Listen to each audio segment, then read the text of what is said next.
So the most unusual thing happened to me recently. I got the call from Rolex ID here in Toronto about the Explorer 36. It was actually available for sale. I had to decline because I was not longer interested in this watch. So I hope one of the watch enthusiasts who was on the list for the same watch got lucky. I will explain later why I'm not longer interested in this watch, but right now I want to break down the timeline. In the beginning of 2023, I visited the ID in Toronto and I had an appointment. They showed me many models that they had in store for exhibition only. I tried Explorer 1, I tried Explorer 2, I tried the new AirKing as well, and I was really interested in Explorer 36mm, and I asked them to put me on the list. They said that they will call me if the opportunity will arise. And right now when I'm recording this video, it's already 7 months passed already. It's end of July, and a couple of days ago I got a call from this ID and they said that they have Explorer 36 in stock, and if I want I can come and buy this watch, and I have to do it right away because they have other people interested in this watch. And the thing is that since my visit the ID, many things changed in my collection, and I actually at the state when I'm pretty happy with the collection that I have right now. First of all, I got myself my Grail watch, which is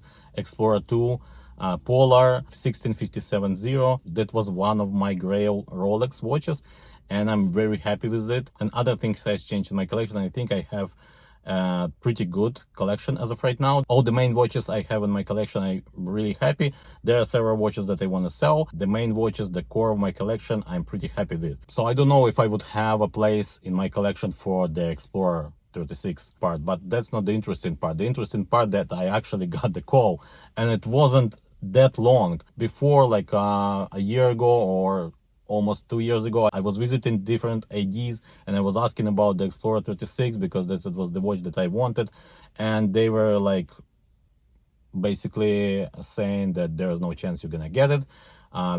Some of them were putting me on the list, but there was no communication. And this time it was different. I had an actual appointment where I expressed my interest in the watch, and the salesperson seemed genuine and wanted to help me to get the watch. Still, it took 7 months, but I got the call, and it looks like many people start getting calls, at least here in Canada. I don't know what's going on in other parts of the world, in other regions, but here in Canada, people start reporting that they're getting calls from ADs more frequently, and it looks like the hype is dying down a little bit, and maybe if more people like me would be declining their pieces that they were asking for, it will help to bring down this least hype or like huge demand for Rolex watches, and more enthusiasts would be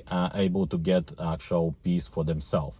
So I just wanted to quickly share this update with you guys. If you are looking to get a Rolex watch, maybe it's time to go to your ID and ask, or contact your ID and ask if they can help you to speed up the process to get your desired watch faster, and maybe they will accommodate you, because it seems like it's getting a little bit easier than it was, and I hope it is, because it will help all of us. The secondary prices went down significantly for Rolex watches. I'm not really following Patek or Audemars Piguet, but for Rolex watches they went down significantly, and you can even get Rolex on gray market for about the same price as list price, as the retail price, maybe with some small percentage on top, or maybe even for about the same money, which is also great. I think if you can get it from ID, you can get it from gray dealer for about the same price. It's also great. I'm hoping that we're going towards more healthier market for luxury watches, and it's not going to be as crazy as it was, that you won't be able to get any watch. Even if you have money, you couldn't get a watch that you wanted. That's kind of my quick update with you guys. Let me know in the comments down below what your experience with Rolex ADs. Were you getting calls recently?